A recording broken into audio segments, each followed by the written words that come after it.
иә, біздің студиямызға қадірлі қонағымыз келді. Олай болса қымбатты көрермен, сіздер де таныс болыңыздар.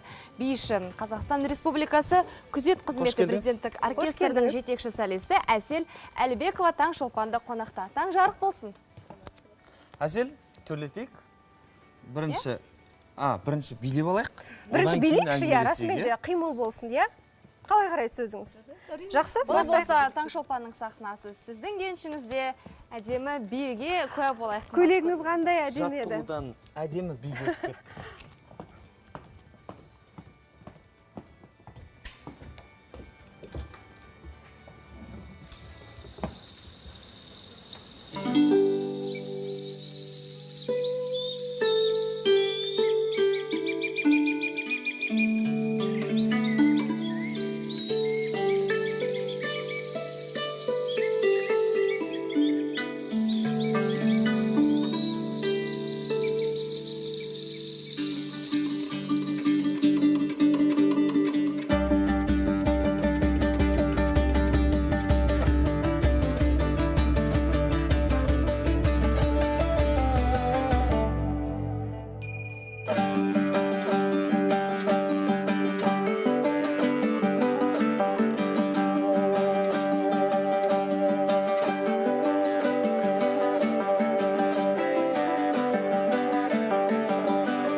Бәрекелді. Қандай керемет. Әсел, көп рахмет. Өте әдемі би, біздің көрермендеріміздің де көңілінен шықты деген ойдамыз. Ал енді біз Таңшолпанның төріне шығып, әңгімемізді, сұхбатымызды ары қарай жалғастырсақ. Таңертең тұрған көрерменге керемет сыйлық болды деп ойлаймын. Иә, енді қымбатты көрермен, Әселді таныстырдық. Енді Әсел, сізді бұрыннан білеміз. Бір қарағанда сіз алмаған жүлде қалмаған секілді көрініп еді, бірақ тағы да кезекті рет таң қалдырдыңыз. Мінекей үлкен қуанышыңызбен, жаңа жеңісіңізбен бүгін студиямызға келіп отырсыз.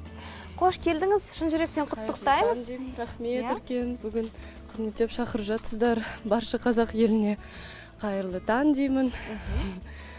Жақсы, сәтті күн болсын деп тілеймін. Иә, мына марапаттарды енді қандай байқау болды, жарыстың шарты қандай болды, барлығын өзіңіз айтып берсеңіз. Біз бөлсек көрермендермен.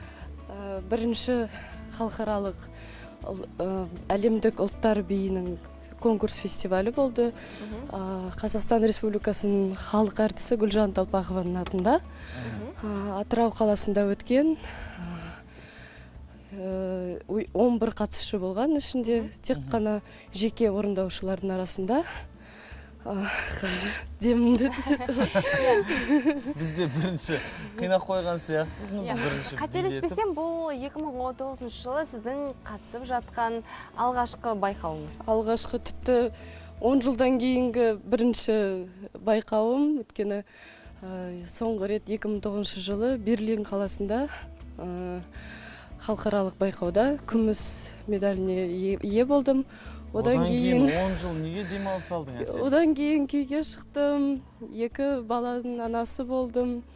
Сөйтіп, енді формаға кіріп, сөйтіп конкурсқа қатысам деп шешімге келдім. Бірінші жарыс бірден жеңіс. Әрине қорқыныш болды. Тіпті ол 5 күнде конкурсқа 5 күн қалғанда маған ұсыныс түскен. Атырау қаласының әкімшілігінен. Сөйтіп, 5 күнде өзімді жинақтап, өзімнің ұстазым Шамшиев Алмат Чердарұлы, керемет балетмейстер, қазіргі билеген биімнің авторы. Сол кісі тез дайындап мені. 3-ші кезеңде міндетті түрде қосалқа биін билеу керек болатынымыз. 2 күн ішінде жаңа би қойыпса да ағай. Расымен де енді қазір бізді тамашалап отырған көрермендер таңғалып жатқан шығар. Расымен де Әсел, сізді ұзақ мерзімді декреттік демалыстан шықты деп айтуға енді аузым бармай отыр, себебі дәл қазір өте әдемі, сұп-сұлу, дене сымбатыңызды керемет болып тұр. Қазір бізді тамашалап отырған қыз келіншектерге сіздің кеңесіңіз болса, декреттік демалыстан кейін тез формаға келудің сыры неде? Биші болғандықтан декрет кезінде де өз-өзімді күтіп, ас мәрзім болсын, тағда еңбектеніп, құр жатпай. Үлкен қызыма аяғым ауыр кезінде 5 айына дейін билеген болғанмын, сахнада жүргенмін. Кеңесім күнделікті еңбектеніп, жүгіріп, құрбысқа отырмай, тіпті баланы ұстап та жаттықтырулар бар арнайы. Бізде бірнеше бейнезік болды ғой, осыған дейін баламен бірге жаттығу жасау түрлері. Әртүрлі тәсілдер бар оларды. Қазір әлеуметтік желілерде барлығы да бар. Ең бастысы ерінбеу, жалқаулықты жеңу. Әсел, біз 2019-ға аяқ бастық. Тұп-тура 1 ай бітті, 2-ші айында міне бүгін бастау болып отыр. 2019 жастар жылы деп елбасымыздың өзі айтып кетті. 2019-ға қандай жоспар бар? Қандай белестерді бағындыру жоспарда? Керемет, осы жылы мен үшін өте сондай жоспарлар көп, талғамдар өте көп. Қазір дайындық, ізденіс үстіндемін. Қазіргі көрермендердің талғамы өте зор. Сондықтан күнделікті еңбектеніп, ізденіп, өзімді барлық әртүрлі бағытта өзімді көріп, барлығын бір жаңа бағытта арнаға тоғыстырып жатырсыз, әр бағытта. Әртүрлі билерді билеп, жаңа постановкалар қойылып, жаңа костюмдер тігіліп жатыр. Керемет, өзімнің дизайнерім осы байқауда ең үздік костюм дипломын беріп, менің дизайнеріма 200 мыңдай ақылы сыйлығы берілді. Өзіме де бірінші орын үшін 800 мың ақылы сыйлық берді. Миллионер болып қайтқыздар ба? Үлкен концерттер жоспарлануда, өзіміздің Астана қаласында, тағда Атырау, Орал, Ақтөбе қалаларында. Былтыры ғана Ақтөбе облысында өзімнің 15 жеке шығармашылық кештерімді өткізгенмін. Кішкентай бүлдіршіндерге, өсіп келе жатқан ұрпақтарға шеберлік сабақтарымды беріп, өзімнің қазақ биі даму үшін, насихаттау үшін өзімнің үлесімді қосып келе жатырмын. Бәрекелді. Бір Құдай қаласа өзімнің атым қалса ғой деген ниетпен, арманым сол. Бәрекелді. Әсел, барлық армандарыңыз орындала берсін. Біз тілектеспіз. Осындай керемет жаңалықтарыңызбен, ақжарма жаңалықтарыңызбен бізге келіп отырыңыз. Сізге тек қана жақсылық, сәттілік тілейміз. Рахмет, үлкен өздеріңізге де шығармашылық табыстар Көп тілеймін. рахмет. Қымбатты көрермен, естеріңізге сала кетейік, бүгін біздің студиямызда қонақта биші, күзет қызметі президенттік оркестрінің жетекші солисті Әсел Әлібекова. Біз бағдарламамызды ары қарай тағы да бір керекті кеңеспен жалғаймыз. Қабыл алыңыздар.